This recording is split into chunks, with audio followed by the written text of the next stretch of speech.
आज की वीडियो हम एक ऐसे हैंडसम विलन के बारे में बात करने वाले हैं जिसने हवस का भूखा और शराब के नशे में अपनी जान गंवा दी। जी हाँ दोस्तों, हम बात कर रहे हैं महेश आनंद की। इस वीडियो को देखने से पहले हमारे YouTube चैनल स्टार मनोहर राठौर को सब्सक्राइब करके बेल आइकन जरूर दबा दे। तारीख 8 फरवरी 2019 को वर्सोवा के एक फ्लैट के बाहर टिफिन वाला रोज की तरह टिफिन रखने आया था। पिछले 2 दिनों से उसका टिफिन यूं ही जा रहा था। टिफिन में मौजूद खाना 2 दिनों से कोई नहीं खा रहा था। आज जब वो इस फ्लैट के बाहर टिफिन रखने आया तो उसे वहां कुछ बदबू आई। उसने कुछ देर तक फ्लैट की डोरबेल बजाई, लेकिन दरवाजा नहीं खुला। वो टिफिन वाला आखिरकार चला गया। दोपहर तक जब बदबू बहुत अधिक बढ़ गई तो आसपास रहने वाले लोगों ने पुलिस में शिकायत की। पुलिस आई और दरवाजा तोड़ा गया। उस घर के एक कमरे में बेड पर एक लाश पड़ी थी जिसका सिर जमीन पर लटका था। पास ही एक शराब की बोतल थी जो आधी हो चुकी थी। टीवी चल रहा था। ये लाश थी 80 और 90 के दशक के हिंदी फिल्मों के ढाकड़ विलेन, या यूं कहें कि ढाकड़ साइड विलेन महेश आनंद की। महेश आनंद एक ऐसा नौजवान जो बॉडी बिल्डिंग को अपनी इबादत और जिम को अपनी इबादतगाह समझता था। एक ऐसा गबरू जवान जो मॉडलिंग की दुनिया में आया और हर तरफ छा गया। एक ऐसा युवा चेहरा जो अपने द्वार में एंटरटेनमेंट इंडस्ट्री से जुड़े लोगों की आंखों का तारा बना। ये नौजवान एक जबरदस्त डांसर था। मार्शल आर्ट में ब्लैक बेल्टर था।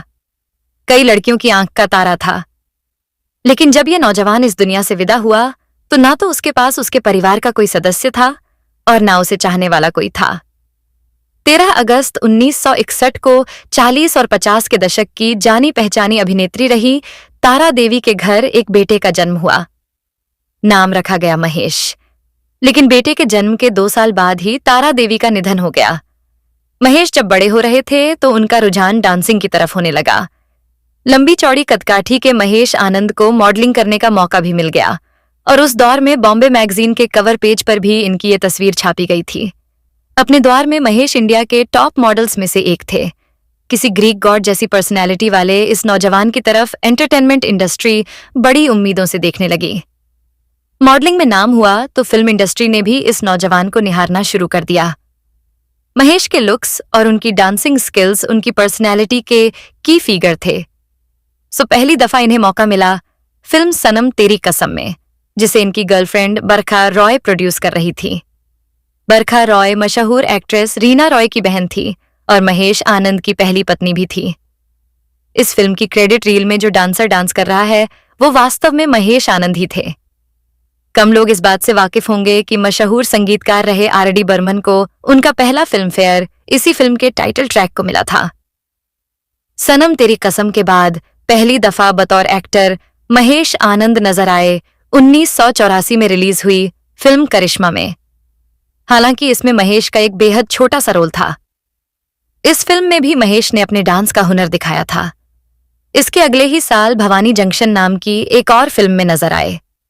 हालांकि ये फिल्म कब आई और कब चली गई किसी को मालूम नहीं चला। सन 1986 महेश आनंद नजर आए सस्ती दुल्हन महंगा दूल्हा नाम की फिल्म में। इस फिल्म में महेश आनंद शंकर दादा के किरदार में थे, जो कि गरीबों को परेशान करने वाले गुंडे बदमाशों को सबक सिखाता है। महेश के माचो मैन वाले लुक को लोगों ने खूब पसंद किया। यही वो इकलौती फिल्म थी जिसमें महेश लीड रोल में नजर आए थे। इस फिल्म में उनके अपोजिट प्रिया तेंदुलकर थीं, लेकिन इसके बाद महेश को अच्छे किरदार मिलने बंद हो गए।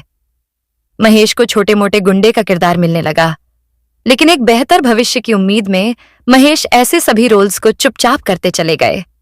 बात अगर इनके करियर की प्रमुख फिल्मों की करें तो इन्होंने गंगा जमुना सरस्वती, तूफान, स्वर्ग, जुर्म, थानेदार, विश्वात्मा, वक्त हमारा है, गुमराह, क्रांतिवीर, कुली नंबर 1, विजेता, लाल बादशाह और कुरुक्षेत्र जैसी फिल्मों में काम किया। इस बात से भी बेहद कम लोग वाकिफ हैं कि साल 1985 में रिलीज हुई फिल्म एडवेंचर्स ऑफ टार्जन के लिए पहले महेश आनंद को ही अप्रोच किया गया था, लेकिन फिर अचानक इस फिल्म के प्रोड्यूसर डायरेक्टर बी सुभाष का मन बदल गया और उन्होंने महेश आनंद की जगह हेमंत बिरजे को फिल्म में ले लिया। तब महेश आनंद डायरेक्टर बी सुभाष के पास कई दफा इस रोल को मांगने के लिए गए थे, लेकिन बी सुभाष ने उनसे उस वक्त कहा था कि उन्हें फिल्म के लिए एकदम फ्रेश फेस चाहिए, जबकि महेश तब तक कुछ फिल्मों में नजर आ चुके थे।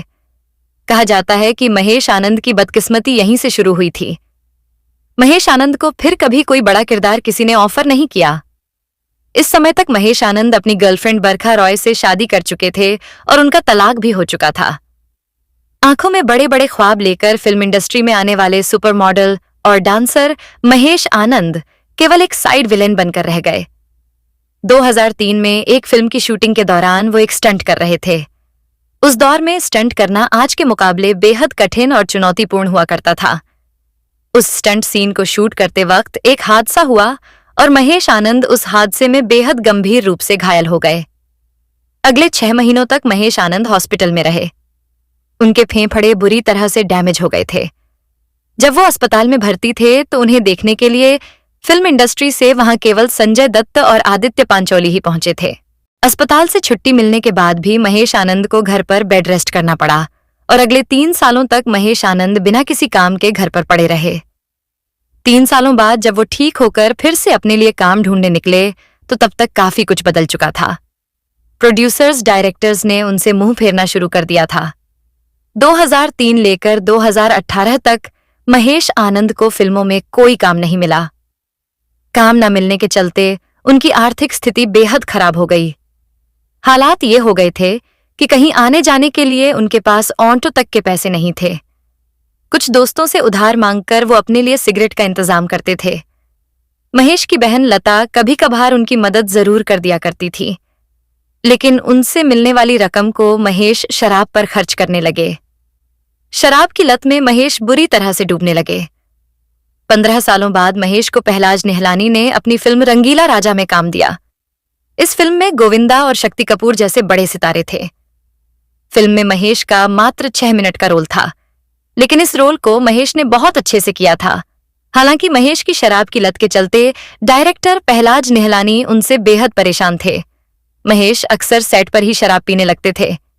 कई दफा पहलाज निहलानी उनकी इस हरकत से काफी नाराज भी हुए थे। शक्ति कपूर ने भी एक इंटरव्यू में बताया था कि उन्होंने भी रंगीला राजा की शूटिंग के दौरान महेश को काफी समझाया था कि वो इतनी ज्यादा शराब ना पिया करे, लेकिन महेश उनसे कहते, शक्ति भाई, 15 सालों बाद मुझे फिर से काम मिला है, इसलिए बस अभी मैं शराब पी रहा हूं। आगे किसी भी फिल्म की शूटिंग के दौरान मैं शराब नहीं पीऊंगा।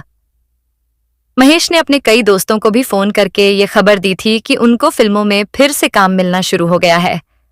अपने एक दोस्त से तो उन्होंने ये भी कहा था, तुम्हें पता है, आज मैं लगभग 6 सालों के बाद अपने पैसों से खरीदी हुई सिगरेट पी रहा हूं।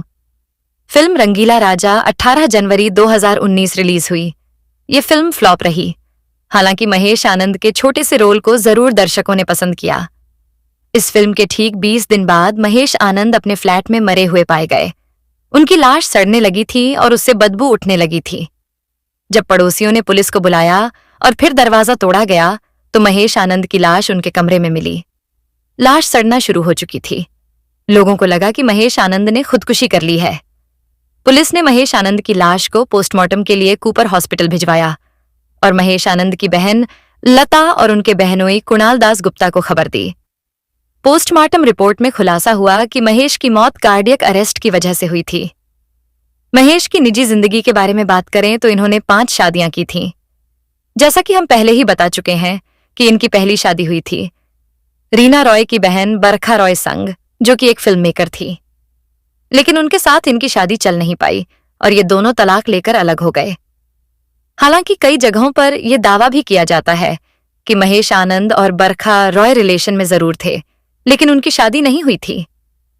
बरखा रॉय से तलाक के बाद महेश आनंद ने Miss India International Erica Maria D'Souza संग सन 1987 में शादी की। मारिया भारतीय मूल की थी और कनाडा के टोरंटो की रहने वाली थी। मारिया और महेश आनंद का एक बेटा भी पैदा हुआ था। महेश ने उसका नाम त्रिशूल रखा था। बेटा त्रिशूल जब 2 साल का था तो महेश और एरिका का भी तलाक हो गया और एरिका बेटे त्रिशूल को लेकर टोरंटो चली गई। वहां एरिका ने दूसरी शादी कर ली। साल 1992 में महेश ने अभिनेत्री मधु मल्होत्रा संग तीसरी शादी की, लेकिन उनके संग भी इनकी शादी ज्यादा नहीं चल पाई और इनका तलाक हो गया। मधु मल्होत्रा से पहले अभिनेत्री कैटी ईरानी से भी महेश आनंद का अफेयर चला था। कैटी ईरानी से तो इन्होंने सगाई तक कर ली थी, लेकिन किन्हीं वजहों से महेश का वो रिश्ता भी टूट गया था। महेश की जिंदगी में फिर से मोहब्बत आई सन 2000 में। इन्होंने कुंडली भाग्य फेम उषा बचानी से शादी कर ली, लेकिन उनसे भी इनका रिश्ता बहुत ज्यादा चल नहीं पाया और 2 साल बाद ही उनसे भी इनका तलाक हो गया। महेश की जिंदगी अकेले ही गुजर रही थी कि साल 2015 में इनके जीवन में एक विदेशी महिला की एंट्री हुई।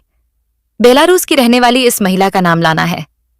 कई लोग इनके बारे में दावा करते हैं कि ये रूस की रहने वाली हैं, लेकिन हकीकत ये है कि लाना रूस की नहीं बल्कि बेलारूस की रहने वाली हैं।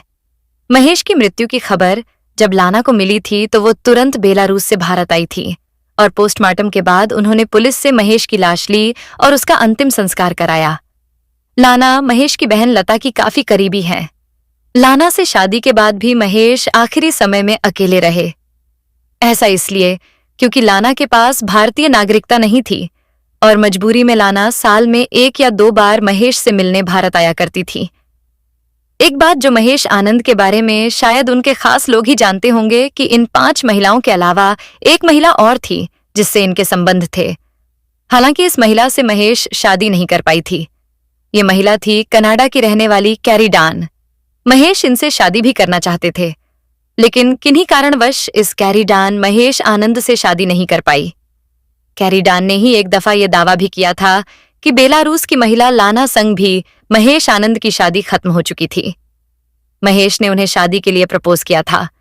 वो भी महेश से बेइंतहा मोहब्बत करती थी, लेकिन किन्हीं मजबूरियों के चलते वो महेश से कभी शादी नहीं कर पाई थी। अपनी आखिरी फिल्म रंगीला राजा के रिलीज होने के बाद भी महेश ने उन्हें शादी का प्रपोजल दिया था। बकौल कैरी, महेश चाहते थे कि वो जल्द से जल्द कनाडा से भारत आ जाएं, लेकिन ऐसा हो ना सका और कुछ ही दिनों बाद महेश की मृत्यु हो गई। कैरी के इन दावों पर कभी भी महेश की 5वीं पत्नी लाना का कोई बयान नहीं आया। लाना आज भी अपना नाम लाना महेश आनंद लिखती हैं। चलिए अब हम आपको महेश आनंद की जिंदगी से जुड़े कुछ और रोचक तथ्य बताते हैं। महेश अपने कॉलेज के दिनों से ही अमिताभ बच्चन के बड़े फैन रहे हैं। अमिताभ के प्रति महेश की दीवानगी का आलम कुछ ये था कि जब अमिताभ के बंगले में होली सेलिब्रेशन होता था तो उसे देखने के लिए महेश उनके बंगले की दीवार पर चढ़ जाते थे। ये भी इत्तेफाकी था कि जब महेश ने अपनी पहली फिल्म साइन की थी तो उस समय वहां अमिताभ बच्चन भी मौजूद थे और वो बड़े ही प्यार से महेश से बात कर रहे थे। अमिताभ बच्चन और महेश आनंद से जुड़ा एक और किस्सा कुछ यूं है कि 90 के दशक की शुरुआत में एक दफा जब महेश अपनी कार से कहीं जा रहे थे तो सड़क किनारे सो रहे झुग्गी में रहने वाले 3 लोगों पर महेश की गाड़ी चढ़ गई थी। इस घटना के बाद मीडिया में काफी बवाल हुआ था। तब अमिताभ बच्चन महेश की मदद के लिए आगे आए और उन्होंने उस हादसे में मरने वाले लोगों के परिवार को मुआवजा दिया और महेश को कानूनी पचड़े में पड़ने से बचाया। अमिताभ के अलावा बॉलीवुड में इनके विनोद खन्ना से भी अच्छे संबंध थे। इनके करियर के शुरुआती दिनों में विनोद खन्ना ने इनकी काफी मदद की थी। वहीं संजय दत्त से भी इनकी अच्छी दोस्ती थी। संजय दत्त के अलावा आदित्य पांचोली भी महेश आनंद के गहरे दोस्त थे। हालांकि इनके बुरे वक्त में कोई भी इनके साथ खड़ा नहीं हुआ था। साल 1992 में एक पत्रकार ने महेश का इंटरव्यू लेने के लिए उन्हें फोन किया। महेश उस पत्रकार से बात कर ही रहे थे कि तभी दूसरा फोन बजा और महेश ने पत्रकार को होल्ड पर कर वो दूसरा फोन उठाया और उससे बात करने लगे। दूसरे फोन पर महेश किसी जगह 1 दिन के लिए बॉडीगार्ड की नौकरी की बात कर रहे थे और उसके बदले में वो 10,000 रुपए मांग रहे थे। दूसरे फोन पर महेश का इंतजार कर रहा पत्रकार महेश की बात सुन रहा था। अगले दिन उस पत्रकार ने वो सारी बातें उस दौर की एक बड़ी फिल्मी मैगजीन में छाप दी। उस मैगजीन ने भी दावा किया था कि महेश फाइनेंशियल क्राइसिस से जूझ रहे थे।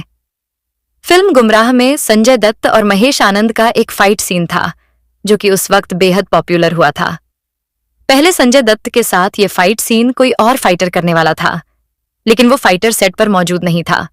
इत्तेफाक से उस फाइट सीन की सारी प्रिपरेशन महेश आनंद ने ही की थी। जब उस सीन को करने वाला फाइटर नहीं आया तो महेश भट्ट महेश आनंद के पास आए और उन्होंने कहा, महेश यार इस फाइट सीन को तू ही कर ले, वो फाइटर तो आया ही नहीं जिसको संजू के साथ ये फाइट सीन करना था। महेश भट्ट के कहने पर महेश आनंद ने वो फाइट सीन किया और वो फाइट सीन गुमराह के बेस्ट सीन्स में से एक बन गया। सलमान खान के जिगरी दोस्त रहे अभिनेता इंद्र कुमार की जब मौत हुई थी तो महेश आनंद ने फेसबुक पर लिखा था कि वो यकीन नहीं कर पा रहे हैं कि इंद्र कुमार अब इस दुनिया में नहीं रहे, क्योंकि 2 दिन पहले ही उन्होंने इंद्र कुमार को एक वाइन शॉप पर देखा था। उस पोस्ट में महेश ने लिखा था, मैं इंद्र को चेहरे से पहचानता था, हमारी कभी कोई बात नहीं हुई थी, मैंने उसे देखा और उसने मुझे, हम दोनों एक दूसरे को देखकर मुस्कुराए और फिर वो चला गया। इंद्र का इस तरह से जाना मुझे बड़ा अजीब लग रहा है।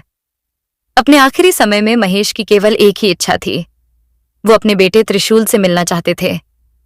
बेटे के लिए महेश ने फेसबुक पर लिखा भी था कि उनके मरने से पहले एक दफा वो उनसे आकर मिल ले, लेकिन महेश आनंद की ex wife Erika Maria D'Souza ने कभी भी त्रिशूल को उनसे मिलने नहीं दिया। त्रिशूल को वो अपने साथ कनाडा ले गई थी और वहां उन्होंने त्रिशूल का नाम बदलकर एंथोनी वोहरा कर दिया था। महेश को जानने वाले लोगों का कहना है कि महेश अपने बेटे त्रिशूल की याद में बेहद रोते थे। वो अक्सर कहते थे कि उन्होंने अपने बेटे को तब देखा था जब वो मात्र 2 साल का था। उसके बाद फिर कभी उन्होंने अपने बेटे को नहीं देखा। वो बस एक बार अपने बेटे को अपने सीने से लगाना चाहते थे। महेश की मौत 57 साल की उम्र में हुई थी, लेकिन इस उम्र में भी महेश पूरी तरह से फिट थे। जिम से महेश इतनी मोहब्बत करते थे कि वो कहते थे कि जिम उनके लिए किसी मंदिर की तरह है। महेश एक ट्रेंड मार्शल आर्टिस्ट थे और वो गरीब बच्चों को फ्री में ताइक्वांडो की ट्रेनिंग दिया करते थे। जवानी के दौर में महेश ने कई अंतर्राष्ट्रीय स्तर की ताइक्वांडो प्रतियोगिताओं में भी हिस्सा लिया था। बुरे वक्त ने उनको शराबी जरूर बना दिया था, लेकिन अंदर से वो तब भी उतने ही अच्छे इंसान थे जितना कि वो अपनी जवानी के दिनों में हुआ करते थे। आज महेश आनंद हमारे बीच नहीं है, लेकिन उनकी फिल्में हमेशा सिने प्रेमियों के जहन में उनकी यादों को जिंदा रखेंगी।